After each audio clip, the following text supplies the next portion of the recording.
प्रधानमंत्री नरेंद्र मोदी की मिमिक्री करके पूरे देश भर में एक बड़ा नाम बनाने वाले राजस्थान के श्याम रंगीला अब चुनावी मैदान में उतरने वाले हैं। और चुनावी मैदान में किसी आम व्यक्ति के सामने नहीं, बल्कि खुद प्रधानमंत्री नरेंद्र मोदी के सामने वो बनारस से चुनाव लड़ने का ऐलान कर चुके हैं। इस समय श्याम रंगीला हमारे साथ में मौजूद हैं। रंगीला जी, ये इतना बड़ा निर्णय, इतना साहसिक जो निर्णय है, वो कैसे दिमाग में आया और आपने एक बड़ा ऐलान भी कर दिया ट्वीट करके, अचानक से पूरे देश भर में आप चर्चाओं में आ गए हैं? बिल्कुल, ये जो है बहुत बढ़िया सोशल मीडिया और बहुत बढ़िया देश के अंदर चल रहा है सिस्टम कि लोग इतने सोशल मीडिया पे तो जागरूक हैं कि चलो एक ट्वीट किया और हमने दावेदारी के लिए हमने कहा कि हम आएंगे, और इतना प्यार, इतना सहयोग लोगों से मिला कि हमारा और ज़्यादा उत्साह प्रबल हो गया एकदम। तो अब तो जाकर के बिल्कुल तैयारी पूरी है और लोगों का सहयोग मिल रहा है, तो हम जाकर के एकदम चुनाव में ताल ठोकने वाले हैं। किससे प्रेरित हुए हैं आप पंजाब में? क्योंकि अभी आपने आम आदमी पार्टी को ज्वाइन किया, हालांकि गठबंधन है, क्योंकि आम आदमी पार्टी का तो वहाँ से निर्दलीय चुनाव लड़ रहा है। निर्दलीय लड़ रहा हूँ बिल्कुल। तो किसने प्रेरित किया आपको? भगवंत मान जैसा व्यक्ति जो कि लगभग आपकी ही बिरादरी से थे, कॉमेडियन थे, आप एक अलग तरह की कॉमेडियन करते हैं, वो स्टैंड अप कॉमेडियन करते थे, तो क्या वो सीएम बन गए, ये प्रेरित कर गया आपको या कुछ और? सर, मैं वाराणसी से चुनाव लड़ने के बाद कोई सीएम ना कोई पीएम बन रहा हूँ, ना मैं कोई पार्टी से लड़ रहा हूँ, ना मेरी कोई अपनी पार्टी मैंने बनाई है। इसमें ऐसा कुछ भी नहीं है कि मैं बहुत कुछ सपने देख रहा हूँ। सपने, मेरा जो प्रोफेशन है ना वो कॉमेडी का है, और बंदा कहीं भी कैसे भी कोई काम कर ले, कॉमेडी कभी नहीं छोड़ सकता। और मैंने तो पहली लाइन यही की थी जब भी मैं इसमें आया था, मैंने कहा मैं राजनीति में नहीं आया हूँ, राजनीति में मुझे लाया गया है। श्याम रंगीला का बनारस से क्या ताल्लुकात है, किस तरह का कनेक्शन है? क्योंकि आप लोगों के बीच जाएंगे, उनसे वोट मांगेंगे, तो वो वोट श्याम रंगीला को क्यों दें? क्या कनेक्शन है आपका?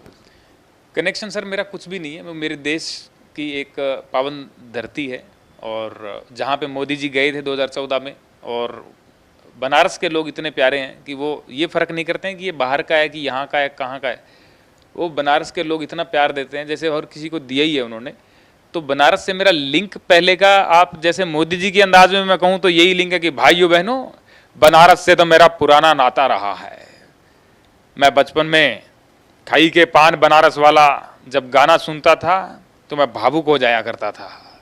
मुझे लगता था कि कभी बनारस जाऊं और वो पान खा लूं, और आज मुझे वो मौका मिल रहा है।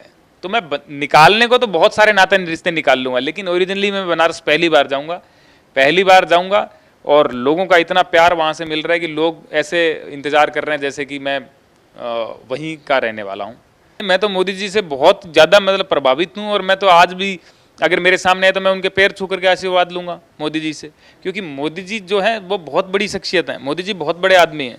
मोदी जी से बहुत लोग प्रेरित हैं, और मैं शुरुआत से उन्हीं की आवाज़ निकाल के फेमस हुआ हूँ। आपके लिए तो मतलब एक तरीके से आपका करियर जो है, उसको सही दिशा, या जो एक कहते हैं कि ख्याति जो आपको दिलाई, वो तो मोदी जी ने दिलाई। बिल्कुल वही दिलाई, और मोदी जी ने भी बचपन में चाय बेची, और मैं भी आज देखो, हमने भी एक छोटा सा कैफे जयपुर में कर रखा है ये, तो यहाँ भी चाय बेचते हैं। मैं तो मतलब मैं ही मान लो आप, मैं ही चाय बेच रहा हूँ। हालांकि बनानी मुझे नहीं आती, मैं चाय बनानी सीख रहा हूँ।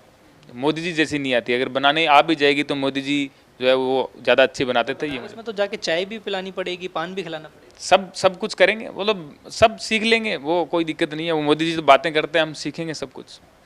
अब कॉमेडी अलग होती है, मिमिक्री अलग तरीके की, सियासत, राजनीति बहुत अलग तरीके की होती है। लोगों के बीच जाना एक तो होता है, सोशल मीडिया पे उनसे आपसी किसी तरह का रिलेशन रखना, वहाँ से प्यार मिलता है, लेकिन जाकर वोट मांगना, तो राजनीति कैसे सीख रहे हैं आप? धीरे धीरे कोई गुरु बना लिया है, कैसे सीखेंगे? वोट मांगने जाएंगे। मैंने आपका एक वीडियो देखा सोशल मीडिया पे, आप कह रहे हैं कि तन मन और धन से भी आप मेरी मदद कीजिए। जी बिल्कुल, देखिए राजनीति जो है ना, वो कॉमेडी जो है ना मुझे आती थी, फिर भी मैंने स्टेज पे चढ़ना सीखा। पहली बार जब मैं चढ़ा था तो मेरी सांस फूल गई थी, माइक पे बोलना नहीं आया था, पैर कांपने लग गए थे। उतारा किसी ने तो मैंने यही लाइन बोली सांस आने के बाद, मैंने कहा 2 लाइनें रह गई मेरी कविता की। फिर मैं वापस चढ़ा, फिर मैंने 2 लाइनें और बोली, जो रह गई थी वो भी बोली। तो मैंने वो चीज़ें सीखी, मेरी करने की इच्छा तो थी, मैंने सीखी। बनारस कब जा रहे हैं और गंगा मैया का आशीर्वाद कब लेंगे वहाँ? देखिए, गंगानगर से हूँ मैं, और गंगानगर से मैं जाऊँगा बनारस। वो मैं लगभग 10 तारीख को हमारा प्लान है जाने का, और फिर नामांकन की डेट एक फिक्स की जाएगी, और उसके बाद जाते ही हम गंगा मैया का आशीर्वाद लेंगे और फिर पर्चा भरा जाएगा वहाँ से। आपको बहुत बहुत शुभकामनाएं और उम्मीद करते हैं कि जो आपने बड़ा और साहसिक निर्णय लिया है उसमें आप सफल हो।